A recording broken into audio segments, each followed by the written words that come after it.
El tema, saludo con mucho gusto a Sergio Castaño Riaño, quien es coordinador de Relaciones Internacionales de la Universidad de La Rioja. Bienvenido y gracias por la comunicación. Hola Elena, buenos días, buenas tardes.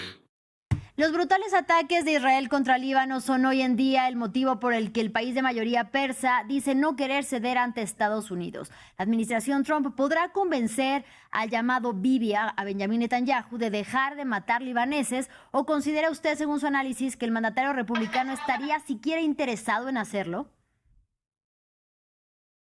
Se había celebrado mucho toda esta semana ese acuerdo o ese acuerdo previo alcanzado entre Estados Unidos y Teherán, en el que no se había sumado Israel. Israel había permanecido al margen e Israel tiene otros intereses en Oriente Medio y vemos la complejidad que tiene hoy en día Oriente Medio en un contexto en el que una aproximación entre Estados Unidos e Irán no impide que la tensión siga manteniéndose al mismo nivel en Oriente Medio.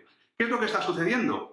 Que Netanyahu tiene una hoja de ruta muy diferente a la que tiene Estados Unidos. Estados Unidos lo que busca ahora mismo es estabilizar la región, abrir el estrecho de Hormuz, frenar una crisis económica internacional, e Israel lo que quiere es acabar con todas las amenazas que considera que tiene en Oriente Medio, que son Irán, que es Líbano, o Hezbollah en concreto, el proxy de Irán en el Líbano, y también la situación en Gaza, que aunque no se esté hablando mucho, pero también Israel sigue teniendo sus intereses en Gaza y su objetivo en Gaza. Claro, Trump esta semana llamaba a Netanyahu y le decía que cesara en estos ataques, que moderara su acción, pero Netanyahu ignora las peticiones que llegan desde la Casa Blanca, y esto sí que nos sitúa en un escenario complejo, porque ¿puede Donald Trump frenar las ambiciones de Netanyahu, las ambiciones de Israel? Estamos viendo cómo Donald Trump cada vez está teniendo menos capacidad de presión, menos capacidad de influencia sobre Oriente Medio,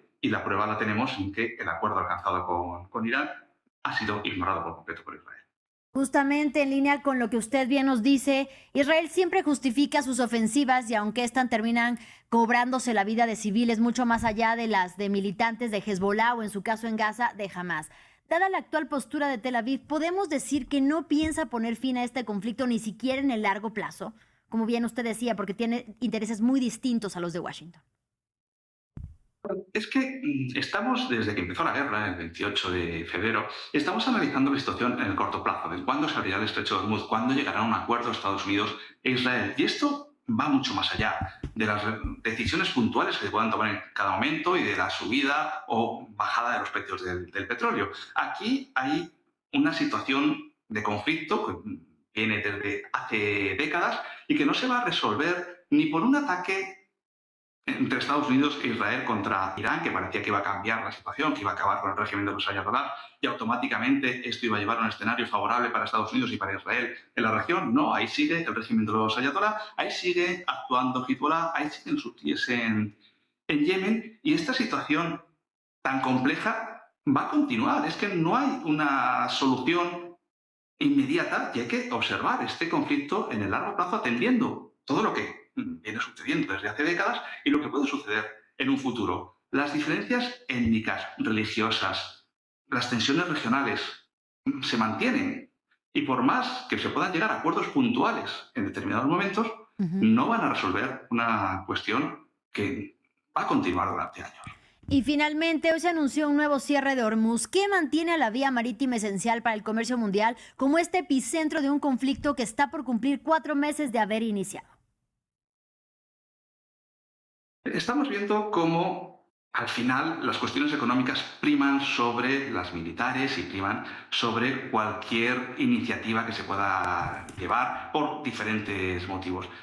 ¿Cuál es el instrumento principal que tiene Irán para resistir? Y un instrumento, además, que también le está perjudicando, porque Irán necesita exportar su petróleo, tiene grandes clientes en Asia, China, Corea del Norte, Japón, la India, y el principal perjudicado por este cierre del estrecho de Hormuz es la propia Irán, pero es el instrumento principal que tiene para poder presionar a Estados Unidos y al resto de la comunidad internacional. Y en el momento en el que hay cualquier tensión, Irán es consciente de que, cerrando el estrecho de Hormuz, el 20% del gas y el 20% del petróleo que se exporta desde el Golfo Pérsico no puede llegar a las principales economías del mundo. Y esto lleva a una presión internacional que se va a ejercer contra Israel, se va a ejercer contra Estados Unidos para que se abra el estrecho de Hormuz. ¿Hasta cuándo puede soportar la economía sin ese 20% del petróleo y del gas que sale desde el estrecho de Hormuz? Pues esta es una de las grandes incógnitas que tenemos ahora mismo, pero lo que es incuestionable es que el estrecho de Hormuz es clave para la economía internacional, para el suministro de gas y de petróleo, e Irán es consciente de ello, e incluso cuando alguna de las